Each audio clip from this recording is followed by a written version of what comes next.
प्रवचनमाला के अंतर्गत पहला प्रवचन, विषय प्रेक्षा क्या और क्यों। प्रवक्ता युवाचार्य श्री महाप्रज्ञ, सानिध्य युग प्रधान आचार्य श्री तुलसी। दिनांक 31 जनवरी 1981। स्थान श्री सरदार शहर।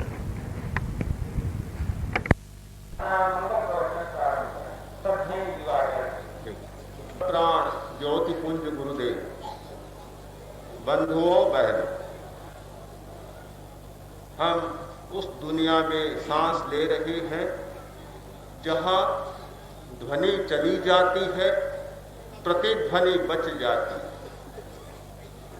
हम उस दुनिया में जी रहे हैं जहां बिंब समाप्त हो जाता है, प्रतिबिंब शेष रह जाता है।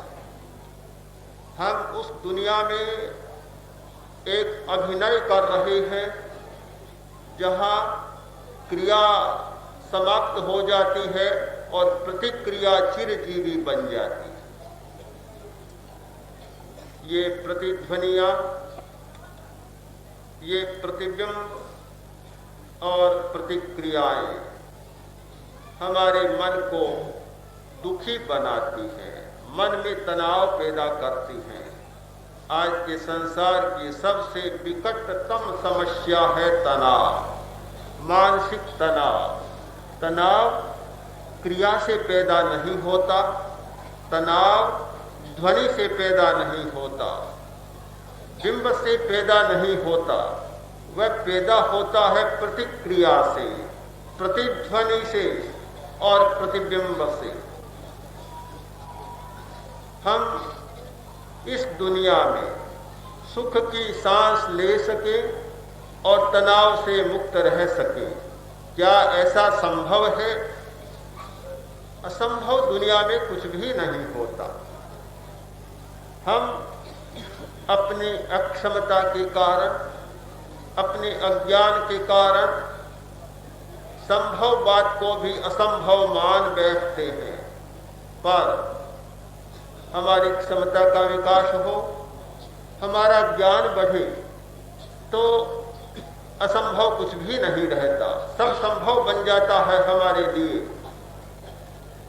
ये कैसे संभव है? आदमी इस दुनिया में जिए, मानसिक समस्याएं हो, यथार्थ की समस्याएं हो और वह दुख न भोगे। इसका एक उपाय अध्यात्म के आचार्यों ने खोजा। वह उपाय है देखना, जानना और देखना। केवल जानना और केवल देखना, कोरा ज्ञाता और दृष्टा होना।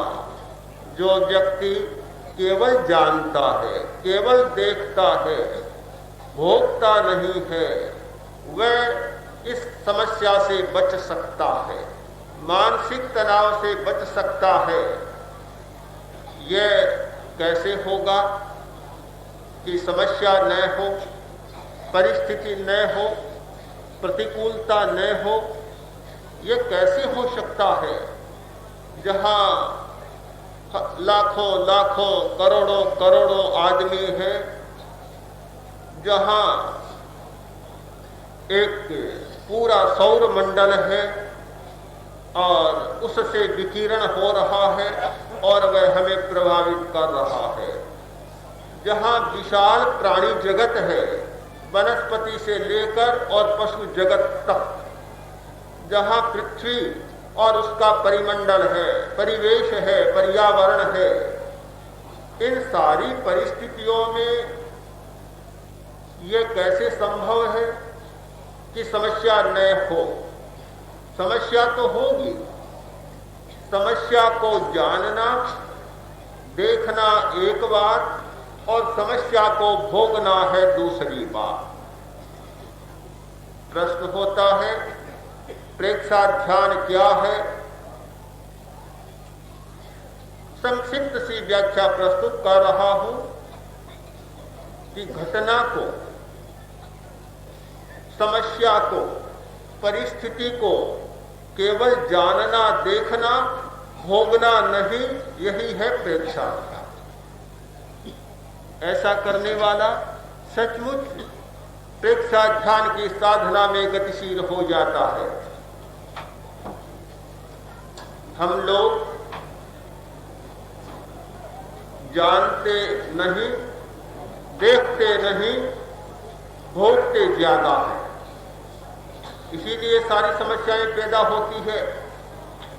एक भेद रेखा है लौकिक और लोकोत्तर के बीच, एक भेद रेखा है धर्म और अधर्म के बीच, एक भेद रेखा है संसार और मोक्ष के बीच। और वह भेद रेखा यही है कि केवल जानो, केवल देखो, भोगो मत। आदमी जानता है, देखता है और जब भोगने लग जाता है तो संसार में चला जाता है, संसार में फंस जाता है, बंधन में चला जाता है, मूर्छा में चला जाता है। ज्ञान का आवरण और दर्शन का आवरण, फिर होता है वेदनी, भोगना, और जब भोगना होता है तो फिर मोह पैदा होता है, मूर्छा पैदा होती है। एक क्रम बनता है पूरा। जानने वाला, देखने वाला दुखी नहीं होता, दुखी वह होता है जो भोगता है। मुझे एक घटना याद आ रही है, सौराष्ट्र की, राजकोट की घटना है। सौराष्ट्र का एक प्रसिद्ध नगर है राजकोट। वहां की एक घटना, एक था गरीब आदमी, बहुत गरीब, खाने को रोटियां भी पूरी नहीं, सुबह मिलता है तो शाम को पूरा नहीं मिलता खाने को, और शाम को मिल जाता है तो सुबह की चिंता सिर पर सवार रहती है। बहुत दुखी आदमी था। लॉटरी का चलता है, कुछ रुपए लगाए, योग बना कि 5 लाख रुपए की जो सबसे बड़ी लॉटरी थी उसके नाम खुली। अब भला इतना गरीब आदमी और 5 लाख रुपया एक साथ मिल जाए, लखपति नहीं, पंचलखपति हो गया। तो जो लोग अधिकारी थे उन्होंने सोचा, इतना गरीब आदमी, एक साथ यदि बताया जाएगा कि तुम्हारे 5 लाख रुपए आए हैं तो कहीं हार्ट फेल में हो जाए, कैसे करें? कोई उपाय सोचना चाहिए, कोई युक्ति निकाले जिससे रुपये भी पास पहुंच जाए और उसको कोई कठिनाई भी न हो। उनमें एक डॉक्टर भी था। डॉक्टर ने कहा कि मुझे आप ये काम सौंपे और मैं बिल्कुल ठीक कर दूंगा, कोई चिंता नहीं करें। काम सौंप दिया गया। वह पहुंचा उस व्यक्ति के पास, बड़े मनोवैज्ञानिक ढंग से उसने बात शुरू की। बोला, भाई रोटी खा ली, सुबह खाई थी और अभी कहाँ है? एक वक्त मिल जाए तो भी बड़ी बात है। हिंदुस्तान में न जाने कितने लोग ऐसे हैं जिनको 2 वक्त पूरी रोटियां भी नहीं मिलती है। पता नहीं चलता, जिन्हें मिल जाती है, पर नहीं मिलती है उन्हें पता चलता है कि किस प्रकार की कठिनाइयां उनके सामने से गुजरती है। नहीं मिली। डॉक्टर बोला, बताओ और कोई तुम्हारा काम हो तो तुम्हारी सेवा करूं, लो रोटियां खिलाता हूं। उसने कहा, नहीं आप कष्ट न करें, कोई आज का प्रश्न नहीं है, ये तो रोज का काम है। आपने बड़ी कृपा की, इतने बड़े आदमी मेरे यहाँ पास आए, और कैसे आए मुझे तो अचंभा होता है। बड़ी मेहरबानी की, आपने पूछ लिया, उसी से मुझे संतोष है। गरीब आदमी को थोड़ी सी सहानुभूति मिलती है, उससे भी बड़ा प्रफुल्ल हो जाता है। उसने बड़ी कृतज्ञता प्रकट। डॉक्टर ने कहा, तुम्हारी इतनी कठिनाई है, अगर तुम्हें 10,000 रुपये मिल जाए तो क्या करोगे? बोला, क्या बात करते हैं, कहाँ पड़े हैं 10,000? अरे भाई मिल जाए तो क्या करोगे? 5,000 आपको दूंगा, 5,000 मेरा। ये बात मान लो तुम, अगर 25,000 मिल जाए तो बस एक बात कह दी मैंने, तो आधा आपका आधा मेरा। 25 मिल जाए तो 12.5 आपका, 12.5 मेरा। और अगर 50 मिल जाए तो आप बार बार क्यों पूछते हैं? मैं जबान का पक्का हूं, जो बात कह दी सो कह दी, 25 आपका 25 मेरा। चलता गया, चलता गया, चलते चलते पहुंच गया खेत तक और बोला कि 5 लाख मिल जाए तो? बोला 2.5 लाख आपको दूंगा, 2.5 लाख मैं रखूंगा। डॉक्टर बोला क्या सचमुच मुझे 2.5 लाख दोगे? कहाँ दूंगा? अरे 2.5 लाख कहते ही डॉक्टर का तो हार्ट फेल हो गया।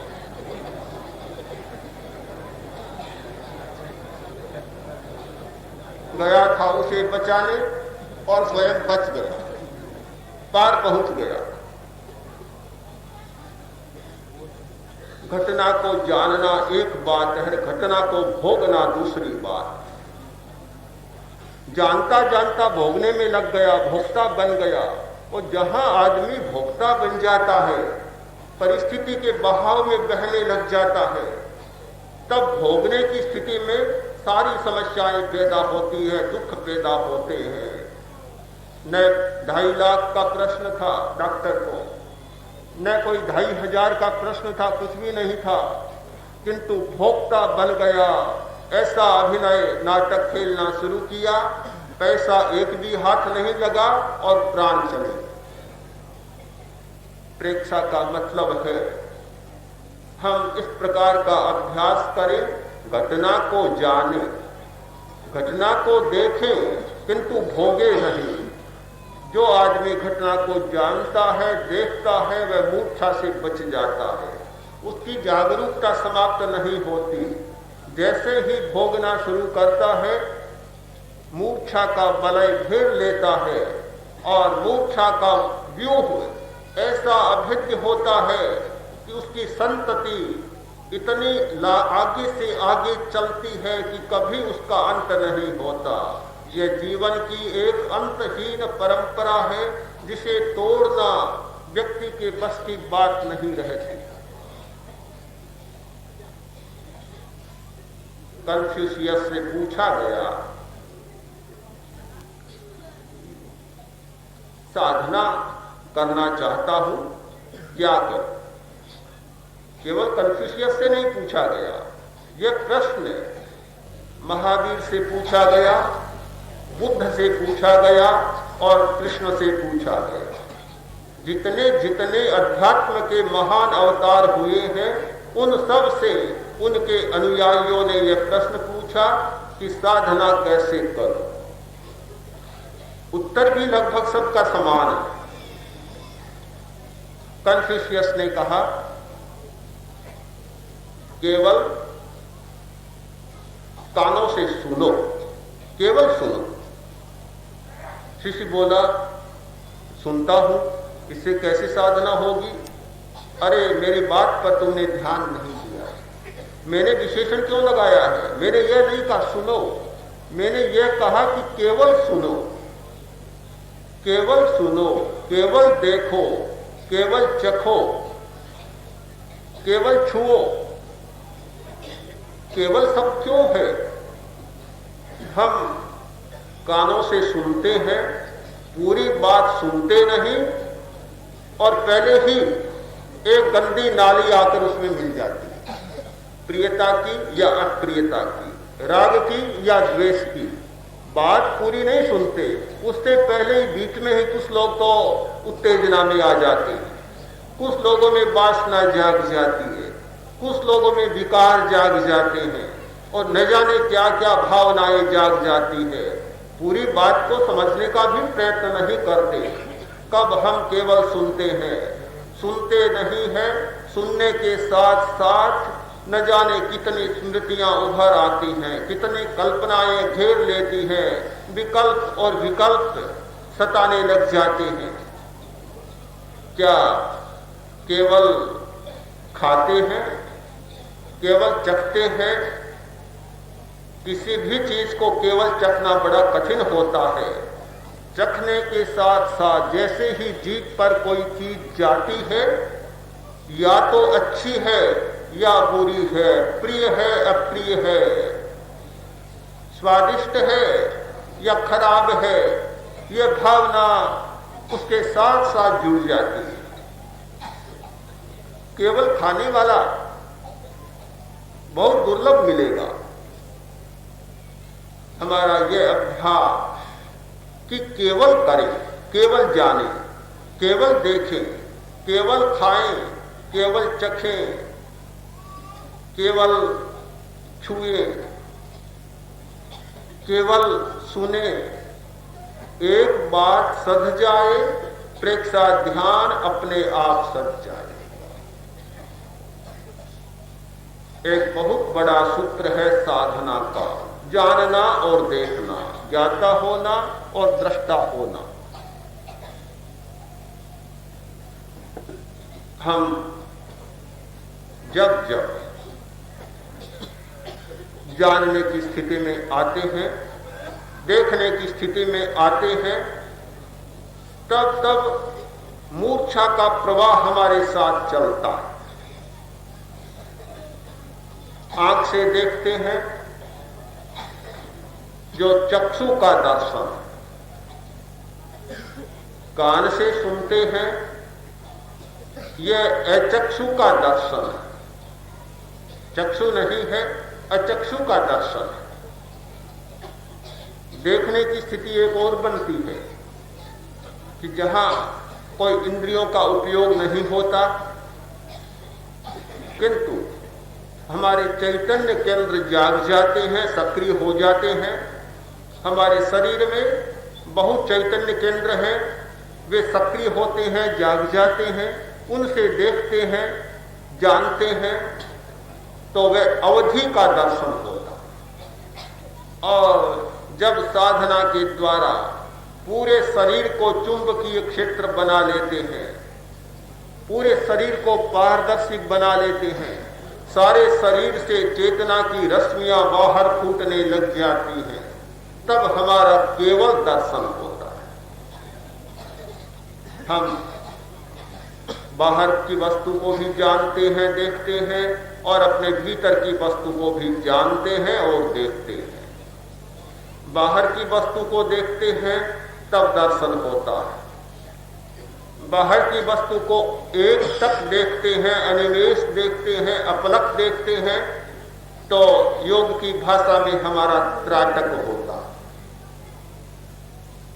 जब बाहर से मुड़कर और भीतर देखना शुरू करते हैं तो हमारे भीतरी जगत को देखते हैं। हम लोगों ने बाहरी जगत को देखा है, हमें लगता बहुत बड़ा है, बहुत विशाल है हमारा बाहर का जगत, इतना विशाल कि जहां एक छोर से दूसरे छोर तक पहुंच पाना भी बड़ी बात होती है। किंतु जिस व्यक्ति ने अपने भीतरी जगत को देखना शुरू किया, उसे लगेगा कि बाहर का जगत तो बहुत छोटा है, हमारा भीतर का जगत बहुत ज्यादा बड़ा है, इतना विशाल तो उसके सामने बाहर का जगत छोटा सा पड़ जाता है। भीतर में देखना वह भी दर्शन है, एक बाह्य दर्शन, दूसरा अंतर दर्शन, बाह्य प्रेक्षा और अंतर प्रेक्षा। बाहर को देखते हैं तब भी हमारी चेतना एकाग्र होती है, और जब भीतर को देखते हैं तब भी हमारी चेतना एकाग्र होती है। एक बाह्य प्रेक्षा और दूसरी अंतर प्रेक्षा, भीतर की प्रेक्षा। भीतर में भी त्राटक होता है। एक पूरे शरीर को हम देखते हैं, देखते चले जाते हैं, सिर से शुरू करते हैं और एक एक अवयव को देखते देखते पैर तक चले जाते हैं, वह हमारी होती है चल प्रेक्षा। और जब किसी एक चैतन्य केंद्र पर लंबे समय तक देखते चले जाते हैं, वह हमारी होती है स्थिर प्रेक्षा, दीर्घकालीन प्रेक्षा। देखने की अनेक पद्धतियां हैं, देखने के अनेक गुर हैं, सूत्र हैं, रहस्य हैं। जो व्यक्ति देखने लगा, जागरूक बन गया। देखने वाला कभी मूर्छित नहीं होता, केवल देखने वाला, केवल जानने वाला कभी मूर्छित नहीं होता। उसकी जागरूकता बढ़ जाती है, सबसे पहले चरण में प्रेक्षा का परिणाम होता है जागरूकता का विकास, जाग जाना, जागृत हो जाना, और ऐसी एक घड़ी अपने पास लगा देना कि जो निरंतर आवाज करती रहे, चलती रहे, जगाती रहे। अलार्म एक समय नहीं, निरंतर अलार्म बजता रहे। जागरूकता का विकास होता है। उस स्थिति में बाहर से आने वाले दुख अपने आप कम हो जाते हैं। दुखों की आने की बात कम हो जाती है और दुख आ नहीं सकते। कैसे आएंगे? आना निषिद्ध हो जाएगा उनका प्रवेश। एक आदमी होटल में ठहरा, खिड़कियां खुली, सीधे दीवार से और पेड़ों से बंदर उछलकर खिड़कियों में घुस आते हैं, भीतर कमरे में आ जाते। वह गया मैनेजर के पास, जाकर बोला, मैनेजर साहब बड़ी मुसीबत है आपके होटल में कि बंदर बड़े सताते हैं। मैनेजर ने पूरी बात सुनी नहीं, और जो केवल सुनना नहीं जानता वह पूरी बात कैसे सुनेगा? पूरी बात सुने बिना ही तपाक से बोल उठा, तुम चिंता मत करो, देखो क्या लिखा है कि बिना आज्ञा भीतर जाना निषिद्ध है, प्रवेश निषिद्ध है, चिंता मत करो, मेरी आज्ञा के बिना भीतर कोई नहीं आएगा। बड़ी हैरानी हुई, क्या बंदर भी तुमसे स्वीकृति लेगा होटल में जाने की? भीतर में तब जाते हैं जब खिड़कियां खुली होती। खिड़की खुली होती है तो बंदर भी जा सकता है, पक्षी भी जा सकते हैं और दूसरे भी जा सकते हैं। और जब खिड़कियां बंद हो जाती है तो फिर भीतर कोई नहीं जा सकता। जब तक हमारी इंद्रियों की खिड़कियां, मन की चंचलता की खिड़कियां खुली होती हैं, हमारी मूर्छा सक्रिय होती है, तब तक भीतर में सब जा सकते हैं। किंतु जैसे ही जागरूकता बढ़ती है और सारी खिड़कियां ये बंद हो जाती है, फिर भीतर में कोई उलझन नहीं, कोई समस्या नहीं, कोई चिंता नहीं। हमारे सामने भारतीय अध्यात्म की साधना के हजारों हजारों निदर्शन, हजारों उदाहरण है कि भयंकर से भयंकर परिस्थिति का मुस्काते मुस्काते सामना किया, और आज उसकी व्याख्या करना हमारे लिए कठिन है कि यह कैसे किया। जानते हैं लोग कि मुनि ध्यान कर खड़े हैं, सिर पर अंगारे रख दिए, सारा शरीर धू धू कर जल रहा है और अविचल खड़े। क्या ये कोई संभव है? थोड़ी सी कोई चिंगारी भी लग जाए तो आदमी यहां से वहां उछल पड़ता है। कैसे सहन कर सकता है? संभव नहीं। किंतु ये तभी संभव है कि खिड़कियां बंद हो गई। अब बाहर से कुछ पहुंच नहीं रहा, भीतर नहीं पहुंच रहा। काशी नरेश के ऑपरेशन होना था। डॉक्टरों ने कहा एनेस्थेसिया का प्रयोग किया जाए, यानी सूंघनी मूर्छा लाई जाए, सूंघनी सुंघाकर।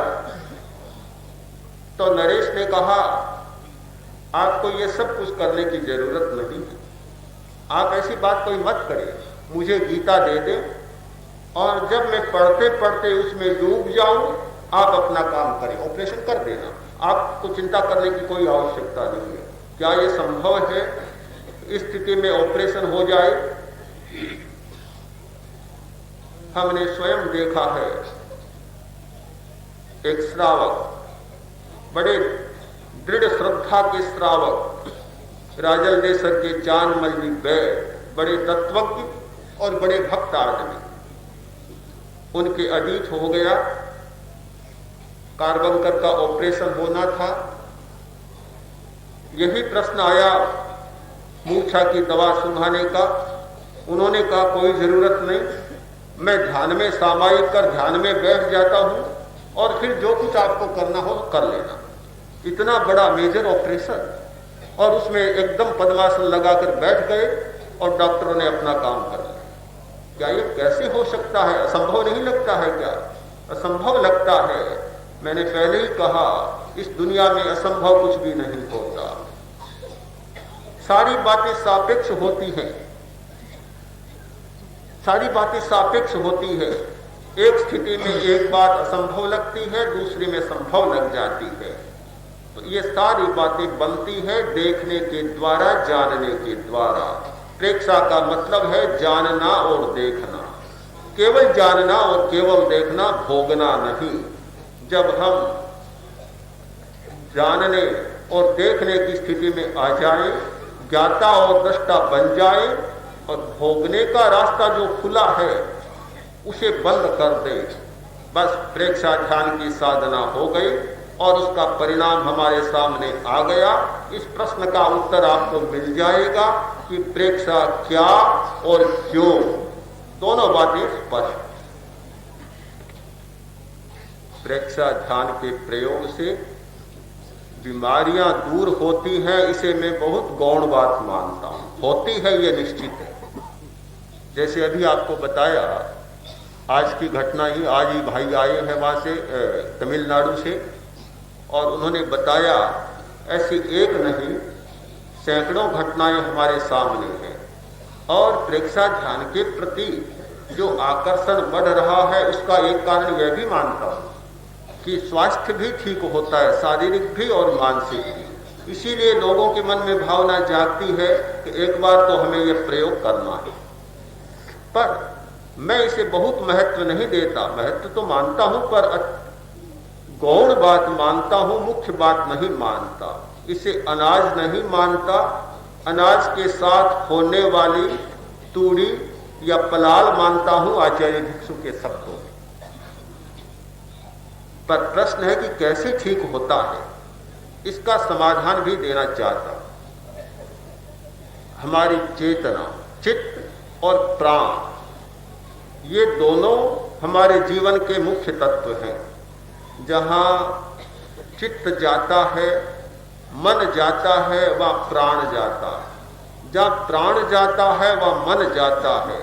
प्राण और मन का संबंध योग की भाषा में दूध और दूध में मिले हुए पानी जैसा संबंध, दूध में मिली हुई चीनी जैसा संबंध है, दोनों साथ साथ। तो जहां जहां हमारा चित्त जाएगा, मन केंद्रित होगा, वहां वहां प्राण जाएगा। बीमारी है क्या? बीमारी के बारे में हमारी बड़ी भ्रांतियां हैं। अलग अलग पैथियां हैं। एलोपैथी का एक सिद्धांत है, होम्योपैथी का दूसरा सिद्धांत है। कहीं कीटाणु का सिद्धांत है तो कहीं अंतर मन का सिद्धांत है। नेचुरोपैथी का एक सिद्धांत है, आयुर्वेद का एक सिद्धांत है। वह त्रिदोषज बीमारियां होती हैं। तो अलग अलग पैथियां हैं। पर अगर मूल तक जाए, ये सब मानता हूं ये पत्तों की बात है। अगर जड़ तक जाए तो बीमारी का सबसे बड़ा कारण है प्राण शक्ति का असंतुलन। हमारे शरीर में प्राण विद्युत होती है, एक वाइटल फोर्स, एक बिजली होती है। उसका असंतुलन होता है तब बीमारियां पैदा होती है। अगर वह संतुलित हो जाए तो बीमारियां अपने आप समाप्त होने लगती है। तो प्राण शक्ति के असंतुलन से बीमारी पैदा हुई, और जब ध्यान केंद्रित किया बीमार अवयव पर तो प्राण शक्ति का संतुलन हो गया, बीमारी अपने आप चली जाती है। और इतने आश्चर्यपूर्ण ढंग से जाती है कि यदि सारी घटनाएं आपके सामने प्रस्तुत करूं तो सूर्योदय होगा, पहले आप नींद भी नहीं लेंगे, मैं भी नहीं लूंगा। चित्त और मन में कोई अंतर है? दोनों बिल्कुल भिन्न है। मन है हमारे काम करने का एक तंत्र और चित्त है हमारी चेतना। चित्त से, चेतना से मन प्रभावित होकर काम करता है। मन है एक कर्मचारी या मुनीम मान ले, मैनेजर मान ले, और चित्त है मालिक, उसे चलाने वाला। बिल्कुल दो भिन्न है, वह चेतन और ये अचेतन। प्रश्न है कि मैंने कहा प्रतिक्रिया न हो, और साहित्य का एक सिद्धांत है कि जितनी तीखी प्रतिक्रिया होगी उतना ही अच्छा साहित्य होगा, जितनी संवेदना होगी उतना अच्छा साहित्य होगा, क्योंकि संवेदनात्मक भावों के बिना साहित्य का सृजन नहीं होता। तो साहित्य बनाने के लिए आप तीखी प्रतिक्रिया करें, संवेदनाशील बने, इसमें मुझे कोई कठिनाई नहीं। किंतु साहित्य सृजन करते करते, संवेदनाओं को विकसित करते करते कहीं वह स्थिति न हो कि और हजारों नई समस्याओं को जन्म दे। क्या साहित्यकारों ने कठिनाइयां नहीं बढ़ाई है? हम कैसे मानेंगे? कठिनाइयां बढ़ाई है, और इतना प्रचुर साहित्य होने पर भी क्या कठिनाइयां कम हुई है? मैं एक सीमा मानता हूं कि साहित्य की एक सीमा है, और हमारी दुनिया में सब बातें चलती। मैं इस पक्ष में नहीं हूं कि केवल साधना ही चले, केवल ध्यान ही चले, या केवल प्रतिक्रिया शून्यता ही चले। जहां मानसिक तनाव को मिटाने का प्रश्न है, मानसिक बीमारियों से बचने का प्रश्न है, और मनोकायिक बीमारियों से बचने का प्रश्न है, जो मन शरीर में बीमारियां पैदा करता है, और जो दुखों से बचने का प्रश्न है, वहां हमारा सिद्धांत होगा कि हम प्रतिक्रियाओं से अधिक बचने का प्रयत्न करें। घरेलू लड़ाइयां प्रतिक्रिया के कारण होती है, वहां साहित्य क्या काम देगा? हमारे आपसी संबंधों में कटुता प्रतिक्रियाओं के कारण आती है। एक छोटी सी बात में भी आदमी लड़ पड़ता है प्रतिक्रियाओं के कारण, वहां साहित्य काम नहीं देगा। यह हो सकता है कि कुछ समस्याएं हमारी यथार्थ भी होती हैं, लड़ाई हो रही है और किसी ने आक्रमण कर दिया, अगर वहां मैं ध्यान की चर्चा करूं तो सब प्रतिक्रिया मुक्त होकर बैठ जाए तो वह भी अप्रासंगिक बात होगी। वहां तो जैसे हमारे पुराने जमाने के होते थे चारण बारठ, और ऐसी प्रतिक्रिया पैदा करते कि लड़ने का मन न होता तो भी लड़ पड़ता। आज भी ऐसा साहित्य लिखा जाता है, युद्ध का साहित्य। एक पुरुष जाग जाता है, अपनी अपनी सीमा होती है। जहां वह काम करना हो वहां आपको संवेदनशील भी बनना होगा, प्रतिक्रियाओं को तीखा भी करना होगा। पर सब जगह शस्त्र को तीखा नहीं किया जा सकता। जहां ऑपरेशन करना है वहां तो शस्त्र को तीखा बनाना पड़ेगा, किंतु जहां किसी को जोड़ना है वहां शस्त्र को तीखा बनाने की बहुत जरूरत नहीं होगी, वहां दूसरी पद्धति से काम लेना होगा। तो अपनी अपनी मर्यादा और अपनी अपनी सीमा में अपनी अपनी उपयोग है। आप कहते हैं केवल जानना और आचरण न करें तो कैसे होगा? यह प्रश्न है ही नहीं वास्तव में। केवल जानने के बाद आचरण करने की बात कोई गुंजाइश ही नहीं रहती। केवल जानने का मतलब ही आचरण होता है। हम कोरा नहीं, केवल नहीं जानते तब आचरण को बांटना पड़ता है। जब बाप और बेटे में लड़ाई हो जाती है तब घर को बांटना पड़ता है। हाँ, बीच में दीवार खड़ी हो जाती है। और जब लड़ाई ही न हो तो फिर दीवार खींचने की जरूरत नहीं होती।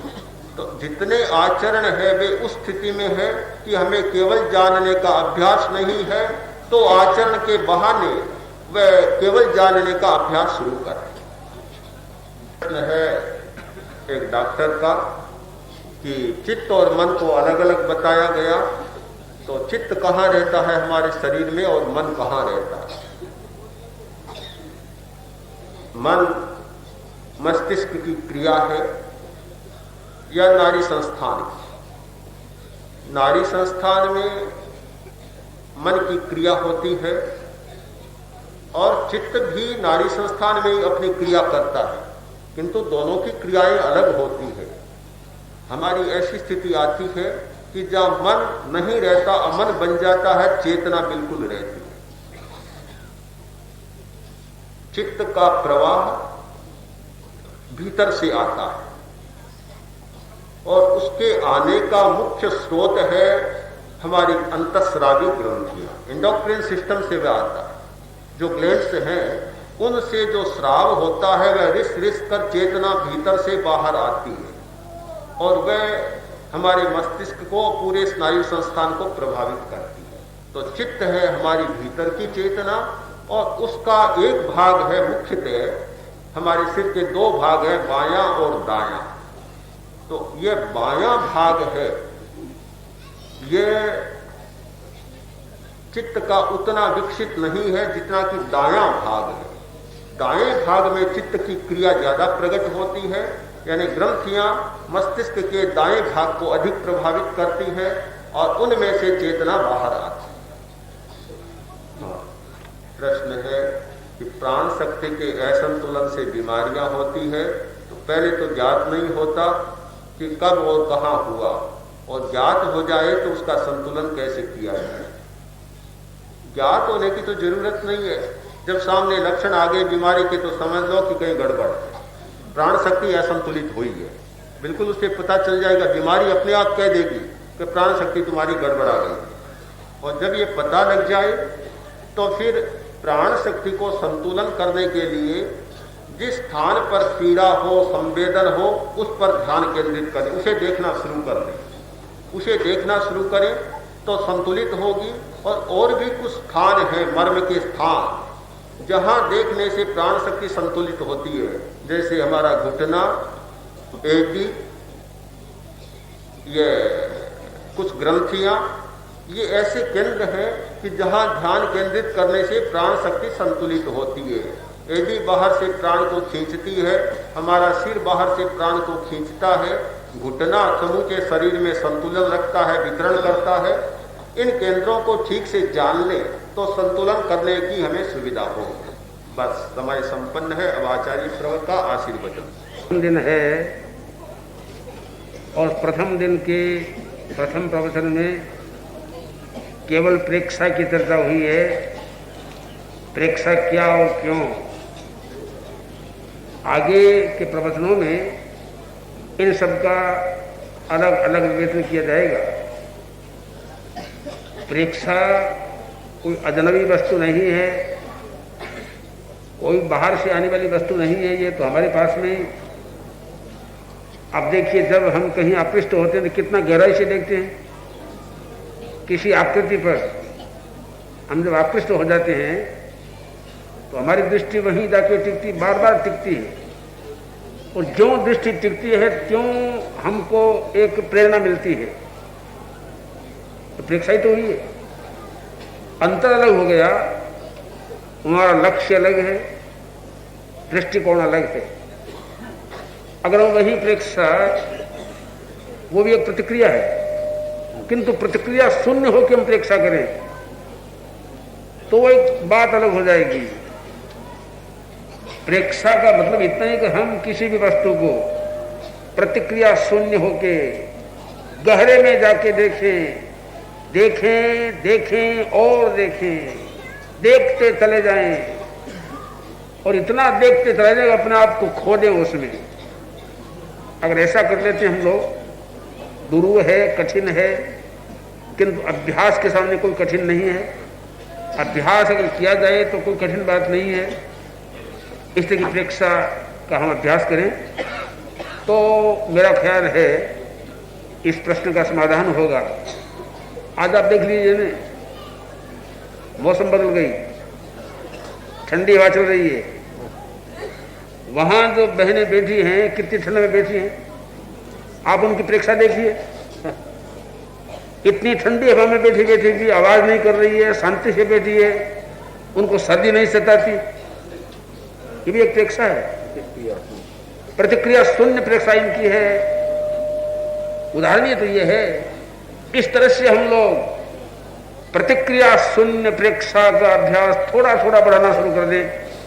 न गर्मी सताएगी, न सर्दी सताएगी, न कोई बाहर की बीमारियां सताएगी हमको, किंतु प्रश्न हमारे अभ्यास का है, प्रश्न हमारी एकाग्रता का है, प्रश्न हम वैसा बने इसका है। वैसा बने तो फिर कोई कठिनाई नहीं होगी। ये प्राथमिक रूप में आज बतलाया गया। अब आप लोगों को हम अधिक रोक नहीं सकेंगे क्योंकि हमें भी दूसरे काम में लगना है, और अब कल के लिए प्रतीक्षा करें और कल और शांति से आप सुनेंगे। सुनिए नंबर। दिनांक 1 फरवरी 1981, स्थान श्री सरदार शहर, प्रवक्ता युवाचार्य श्री महाप्रज्ञ जी, सानिध्य युग प्रधान आचार्य श्री तुलसी। सत्य धर्म की, मानव धर्म की। ज्योति पुंज गुरुदेव सज्जन,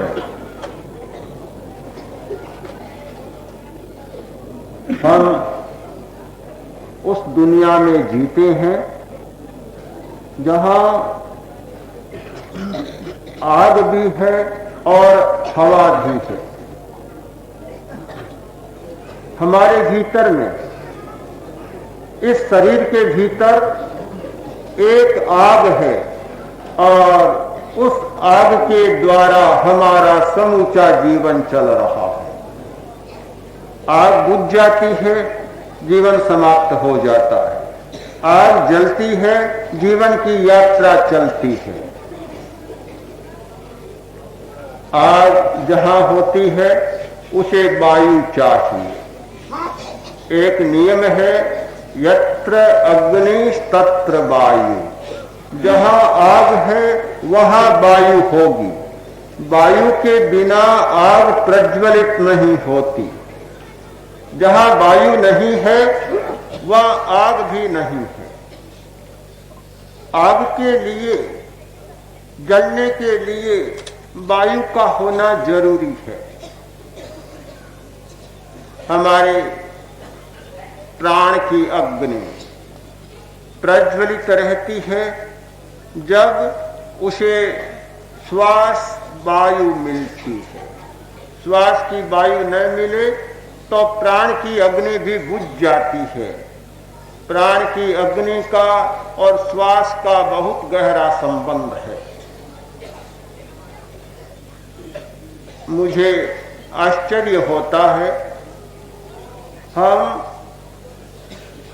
अपने अग्नि के बारे में भी बहुत कम जानते हैं और जिस ईंधन से यह आग प्रज्वलित होती है उसके बारे में भी बहुत कम जानते हैं। हमारी बहुत सारी शक्तियां ताप के अभाव में और वायु के अभाव में जागृत नहीं होती। अपनी शक्तियों को जगाने के लिए बहुत जरूरी है ताप का होना, और ताप को बनाए रखने के लिए बहुत जरूरी है हवा का होना। श्वास हमारी वायु है जो हमारी प्राण की अग्नि को प्रज्वलित करती है। पर श्वास के बारे में हम बहुत कम ध्यान देते हैं और बहुत कम जानते हैं। श्वास लेना भी बहुत कम लोग जानते हैं। आश्चर्य न करें, बहुत पढ़े लिखे लोग, बहुत विद्वान शायद श्वास लेना नहीं जानते। श्वास के बारे में बहुत गलत धारणाएं होती हैं और गलत मान्यताएं होती हैं। पूरा श्वास लेना बहुत कम लोग जानते हैं। हम नथुनों से श्वास लेते हैं, श्वास नली से वह श्वास भीतर जाता है और फेफड़े में फैलता है। फेफड़े के नीचे है डायाफ्राम, तनुपट एक मांसपेशी है, वहां तक श्वास जाता है, उसका दबाव नीचे भी जाता है। हमारे फेफड़े में लाखों लाखों छोटी छोटी कोटड़ियां हैं। पूरे सरदार शहर में जितनी कोठड़ियां, जितने कमरे हैं, उनसे ज्यादा कोठड़ियां और कमरे हमारे फुफ्फुस में, इस फेफड़े में है, बहुत ज्यादा।